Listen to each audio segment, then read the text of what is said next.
The digital wall clock in the executive conference suite showed exactly 40 minutes past 7 in the morning. I was sitting at the polished mahogany table, reviewing the final figures for our upcoming third-quarter projection when the message from our receptionist flashed on my screen. The potential investors from Apex Capital and Summit Group had arrived early, and they were accompanied by our newly hired Vice President of Operations. The timing could not have been more critical. I had been at my desk since 5 o'clock that morning, finalizing the extensive business strategy documents that would dictate the next 5 years of our growth. Over the last 3 years, we had expanded from a modest startup in my apartment into an enterprise valuation of $45 million, and today was the day that would determine if we could scale to the next level. I smoothed down my tailored charcoal blazer, organized my printed notes into a neat folder, and walked down the wide hallway to greet our guests. The main lobby of our corporate headquarters was designed to impress. The walls were lined with brushed steel panels, and our company logo was backlit by a soft, warm amber glow. As I turned the corner, I spotted the delegation immediately. Beatrice Thorne, the principal partner from Apex Capital, was standing near the floor-to-ceiling glass windows, speaking in low, animated tones with Victor Finch of Summit Group. They were positioned next to a tall, immaculately dressed man whose back was turned toward me. This was Clinton Pierce, our new Vice President of Operations. The board of directors had spent the last 2 months urging me to bring in a seasoned corporate executive to help manage our daily functions. After a series of interviews and candidate assessments, we had decided on Clinton, who possessed a pedigree that looked flawless on paper. He was a Stanford graduate, a former strategy director at a prestigious consulting firm, and had managed several successful transitions. I was halfway across the lobby, preparing to extend my hand, when Clinton turned around to scan the room. He was dressed in a bespoke charcoal wool suit that radiated corporate confidence, the kind of posture that comes from years of unquestioned privilege and institutional validation. He took a brief look at me, his eyes gliding over my attire and my notes without pausing. Without pausing his conversation with Victor Finch, Clinton unbuttoned his heavy double-breasted wool cashmere overcoat, took a step toward me, and tossed the garment directly into my arms. It was a fluid, careless gesture, executed with the natural authority of a man who assumed everyone around him existed to serve his immediate comfort. "Get me a hot black coffee and hang my coat up in the executive closet, buddy," Clinton said, his voice flat and completely devoid of interest. He did not bother to wait for a reply or even look at my face. "The board meeting is restricted to corporate executives only. We do not want the room cluttered with unnecessary support personnel." The heavy coat landed in my arms, the fabric warm against my skin. For a brief second, I stood completely frozen in place. I could see Beatrice Thorne's eyes widen in sheer disbelief from across the room, while our receptionist, Brenda Webb, turned a deep shade of crimson behind her desk.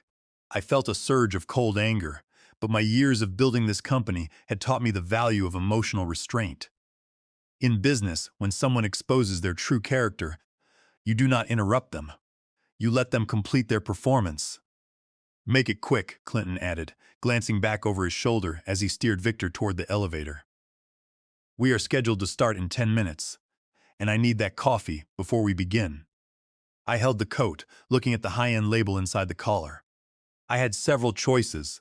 I could create an immediate scene in front of our key investors, exposing his arrogance. I could correct him right there and watch him squirm. Instead, I made a quiet calculation. In my 48 years, I had learned that the most effective response is often the one that allows the other person to dig their own grave. "Of course," I replied quietly, keeping my tone perfectly neutral. "I will take care of this immediately." I turned and walked back toward the executive wing. I had taken 10 paces when Clinton called out to me, "Oh, and if you happen to run into Nicholas Ward down here, tell him I am waiting for him in the boardroom." I did not turn around. I simply raised a hand to acknowledge the request and continued walking. He was looking for me, yet he had dismissed me to my face as an errand boy. As I walked to my office, hung his expensive coat in my personal closet, and set down my presentation materials, my mind was already moving several steps ahead. Clinton Pierce thought he was entering a playground where he could dictate terms. He had no idea that he had just handed his entire professional career to the founder and chief executive officer of the very enterprise he wanted to lead. I spent exactly 3 minutes in my office, using the quiet space to process my anger and transform it into a focused, deliberate strategy. I texted my chief of staff, Elena Davis, instructing her to bring the final slide presentations to the main conference room immediately. Then, I sent a brief message to Beatrice Thorne, apologizing for the slight delay and asking everyone to take their seats. When I walked down the hall to the boardroom, I could hear Clinton's voice carrying through the door. He was already holding court, sharing stories about his time at the Boston Consulting Group and detailing his theories on operational efficiency. As I pushed the heavy oak door open and entered the room, the conversations died down. The 8 board members and investors were seated around the long table. Clinton was in the middle of a sentence, leaning back in his chair with a cup of water in his hand. I walked directly to the head of the table, where the leather executive chair stood empty. "Sorry to keep you waiting," I said. Taking my seat and looking around the room, Clinton's expression froze. I watched the color drain from his face in real time as Elena Davis walked in behind me and handed me the main presentation remote control. The realization hit him like a physical blow, his mouth opening slightly before he managed to snap it shut. "Before we begin our formal review," I continued, my voice smooth and professional, "I believe we should make sure everyone is introduced. I am Nicholas Ward, the founder and chief executive officer of Apex Analytics, and you must be Clinton Pierce, our new vice president of operations." "I believe you were looking for me in the lobby earlier." Clinton cleared his throat, his face turning a deep, blotchy red. He looked around the table, realizing that both Beatrice and Victor were watching him with cold, critical expressions. He attempted a forced, casual laugh that died in his throat. "Nicholas, yes, of course," Clinton stammered, adjusting his tie. "An unfortunate misunderstanding. I apologize for the confusion." I gave him a thin smile. "It is quite all right, Clinton. Your coat is safe in my office closet. Now let us focus on the future of this company." For the next 2 hours, I delivered our third-quarter strategic roadmap. We went over our expansion plans, discussed the integration of our new database systems, and secured the unanimous approvals we needed from the investment committee. I remained professional and detail-oriented, never once mentioning the lobby incident again. But the dynamic in the room had been established. Clinton sat quietly, his previous swagger completely gone, only offering brief nods of agreement whenever I looked in his direction. After the meeting adjourned, the board members left to catch their flights. Clinton remained in the room, waiting until the door closed before approaching me with his hand extended. "Nicholas, I want to offer my most sincere apologies for my behavior this morning," he said, his voice dropping to a confidential whisper. "I made a terrible assumption, and it was entirely unprofessional. It will not happen again." I shook his hand, my grip firm and brief. "Yes, Clinton, you made an assumption. In this office, we do not treat anyone, from the receptionist to the senior partners, as if they are beneath us." "I hope that is clear." "Absolutely," he agreed quickly. "I understand completely." I nodded. "Good. We have our first weekly alignment meeting tomorrow at 9 in the morning. We can discuss your specific objectives then." I could have terminated his contract immediately. As the chief executive officer, I had the authority, and the board would have supported me after witnessing his behavior. But I wanted to observe him. I wanted to understand if this was a singular, catastrophic error in judgment, or if it was part of a deeper systemic pattern of behavior. I had built this company from nothing, and I was not going to let a toxic executive destroy our culture if I could prevent it. That evening, I called my close friend Gregory Cole, who had retired from the tech industry after selling his own software firm. I recounted the events of the day as I sat in my living room. "You should have fired him on the spot," Gregory said without hesitation. "Men like that do not change, Nicholas. They spent their entire lives being told they are superior, and they carry that arrogance into every room they enter. He will try to undermine you to prove he is the one who should be running the show." "I know the risks," I replied, watching the evening traffic below my balcony. "But the board wanted seasoned corporate leadership to scale our operations. If I dismiss him without a documented pattern of failure, It will create friction with the investors that we do not need right now. I need to document his performance. Just protect your code, Nicholas, Gregory warned. That platform is your life's work. If he is as ambitious as you say, he might try to take more than just your job. His words stayed with me as I prepared for the next day. I had written the first 50,000 lines of code for our analytics engine myself. It was the foundation of our success, and I was going to ensure it remained secure, no matter what Clinton Pierce planned. The next morning, Clinton arrived for our alignment meeting 5 minutes early.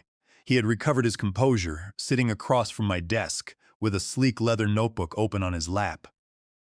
He was articulate and polite, agreeing with the onboarding plan I had laid out for him.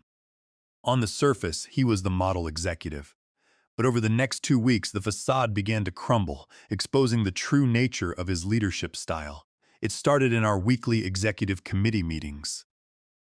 During a presentation by Audrey Miller, our chief marketing officer, Clinton interrupted her 3 separate times, talking over her data projections to insert his own opinions. When Devin Hayes, our director of products, spoke, Clinton listened with quiet respect. The disparity was glaring.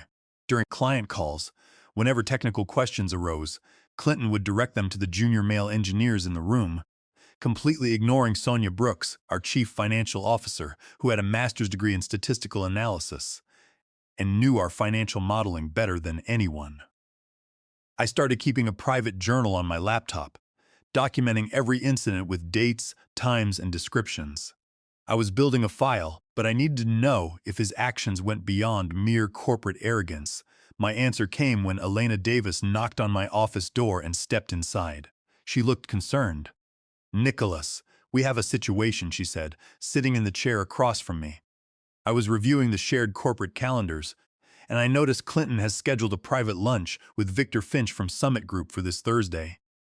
I leaned back in my chair. "Did he clear that with you or submit a briefing note?" "No," Elena replied. "And there is more. One of our senior developers in the engineering department mentioned that Clinton has been asking very specific questions about our core database architecture. He asked for access to our proprietary algorithms, claiming he needed to understand them to write an operational report for the board. A chill ran down my spine. The algorithms were the proprietary heart of Apex Analytics. Clinton had no technical background. There was no operational reason for him to examine our code. "Thank you, Elena," I said. "Keep tracking his calendar. Do not let him know we are watching." Once she left, I called our corporate legal counsel, Fiona Albright. I explained the situation, focusing on Clinton's covert meetings with our investors and his unusual interest in our technical architecture. "Nicholas, as an officer of the company, Clinton owes a fiduciary duty to the corporation and its shareholders," Fiona explained over the phone.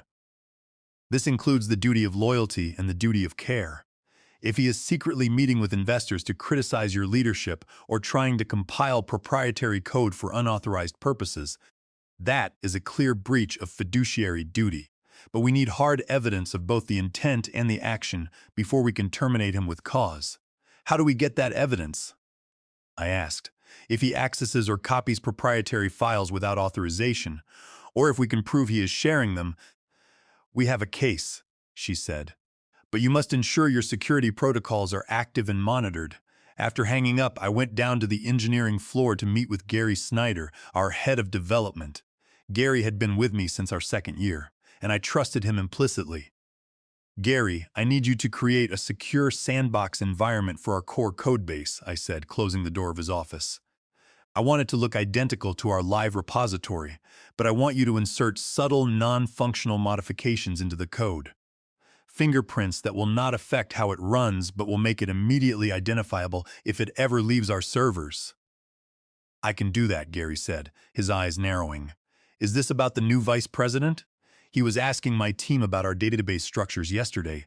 "Just set up the sandbox and restrict his credentials so that he can only access that fingerprinted version," I instructed. "And monitor his activity. I want to know exactly what he downloads and when." With the trap set, I decided to test Clinton's willingness to align with our corporate values. I scheduled an executive meeting for the following afternoon, inviting all department heads. When they were all gathered, I made an announcement to ensure our leadership team remains connected to our core operations. We are implementing a departmental rotation program, I explained. Starting next week, every executive, including myself, will spend one full day working within each department.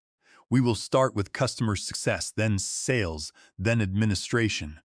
We need to understand the daily challenges of our frontline staff. Clinton's face tightened.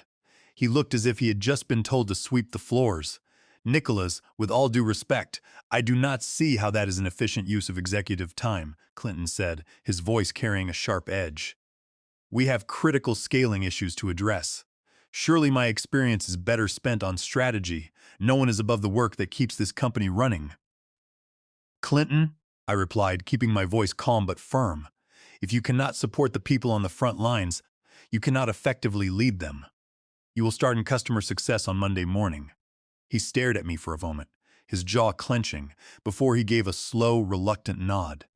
I knew he hated it, but his ambition would not let him walk away yet. He still thought he could outmaneuver me.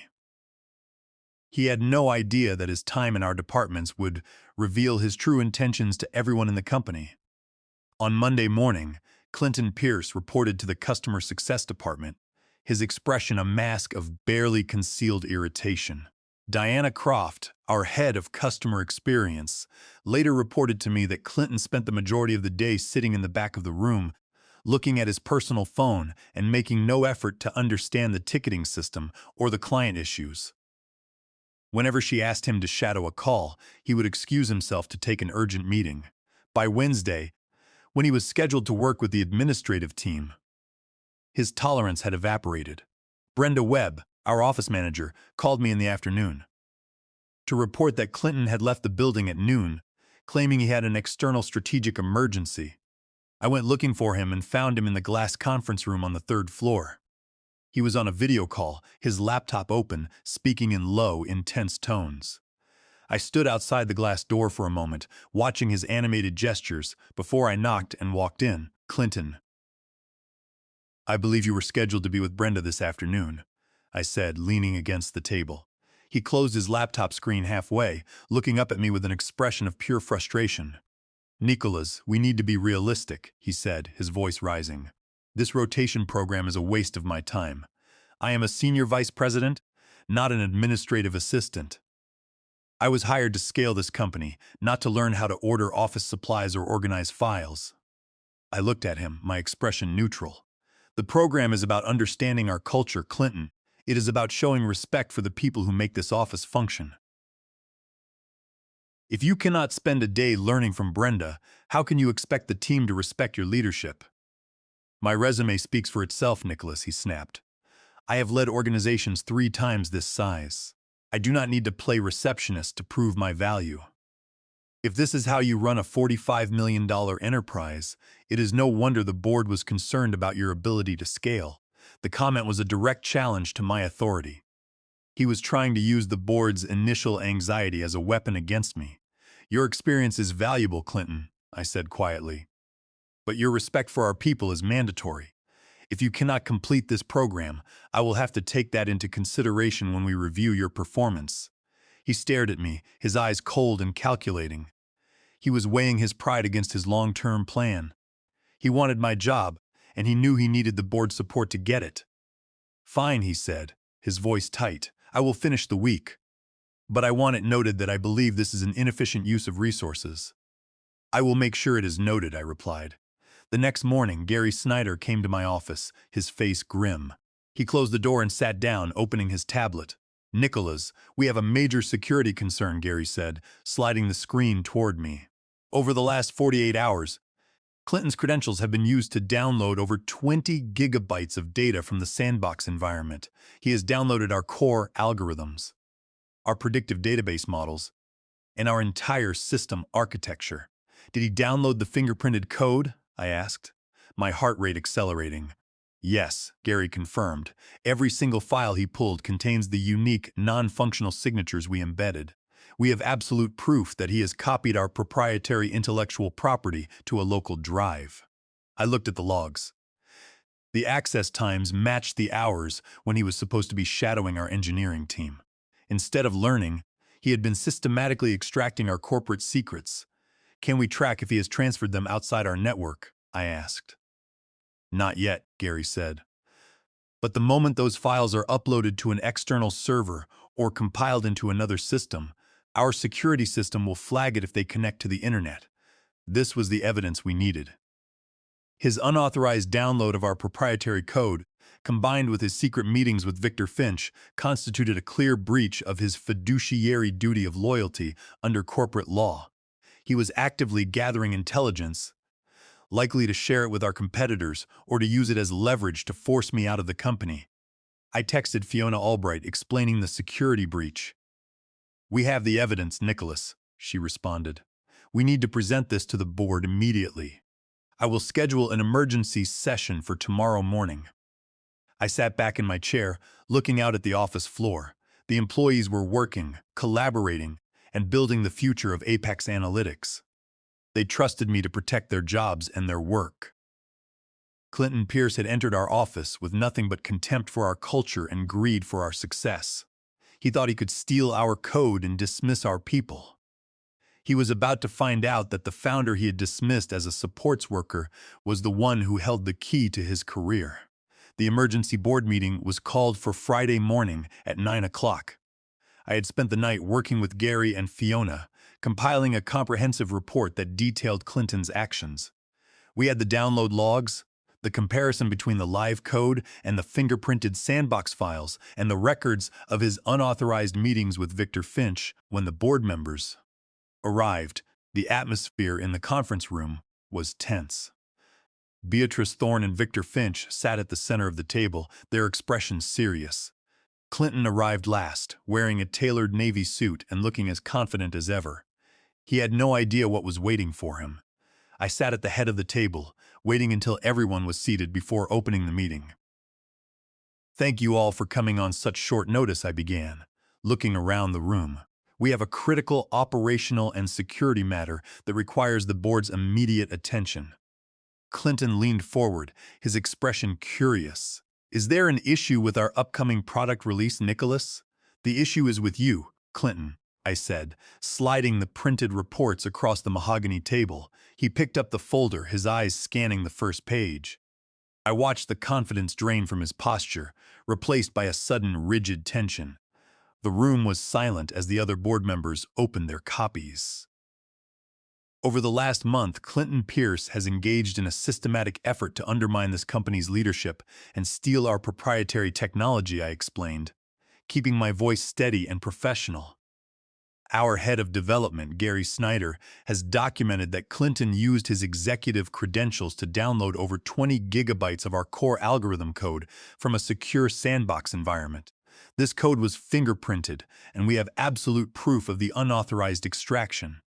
"This is ridiculous," Clinton snapped, his voice rising as he looked at the board. "I was simply reviewing our technical capabilities to prepare for our strategic roadmap. I am the vice president of operations. I have the right to examine our systems.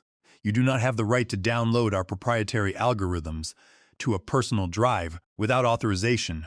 Fiona Albright intervened, her voice carrying the weight of her legal authority. "Under corporate law, your actions constitute a clear breach of fiduciary duty of loyalty. You owe a duty of loyalty to Apex Analytics. Yet you have been meeting privately with our investors to discuss displacing the chief executive officer while simultaneously extracting our core intellectual property." Clinton's face flushed red, his composure completely gone. He turned to Victor Finch. "Victor, you know why I met with you," he pleaded. "We were discussing operational efficiency. I was trying to protect your investment. Nicholas is too focused on his culture and his rotations to lead this company effectively." Victor Finch looked at him with a cold, disgusted expression. "You met with me under false pretenses, Clinton," Victor said. "You told me the CEO had approved the lunch to discuss strategic alignment. You never mentioned you were downloading our proprietary code. If I had known, I would have had you escorted from the building." Beatrice Thorne shook her head, reviewing the HR documentation we had included in the report. "This is not just about the security breach, Clinton," Beatrice said. "We have Documented statements from Audrey Miller and Sonia Brooks detailing how you have systematically undermined female executives, taking credit for their work and dismissing their input. This company was built on a culture of mutual respect, and your behavior is completely unacceptable. Clinton stood up, his chair scraping loudly against the floor. He looked at me, his eyes full of pure rage. "You set this up," he shouted, pointing a finger at me. "You have been tracking me since day one because you felt threatened by my experience. You are an entrepreneur who got lucky with some code, Nicholas. You do not know how to run a real corporation. A vice president should not be wasting time at the front desk or answering support tickets. That work is for assistants, not executives." The outburst was the final piece of evidence the board needed. It exposed his fundamental contempt for our values, our people, and our structure. "That work, Clinton, is what built this company," I said quietly. "And the people who do it are the reason we are worth $45 million. You think you are above them, which means you are incapable of leading them." Martin from the board cleared his throat. "I think we have heard enough. I propose a motion to terminate Clinton Pierce's employment with Apex Analytics for cause, effective immediately, voiding any severance agreement." "I second the motion," Beatrice Thorne said. The vote was unanimous. Clinton stood frozen, realizing that his career, his reputation, and his future in this industry were over. He had tried to steal a company, and instead, he had written his own professional ruin. "Please gather your personal belongings, Clinton," I said. "Our head of security will escort you from the premises." He did not say another word. He turned and walked out of the room, the heavy oak door closing behind him with a solid final click. That evening, I stayed late at the office, walking through the quiet floors. I stopped by the reception desk, where Brenda Webb was preparing to go home. "I heard what happened in the boardroom, Nicholas," she said, offering a warm smile. "The team is relieved." "We protect our own, Brenda," I replied.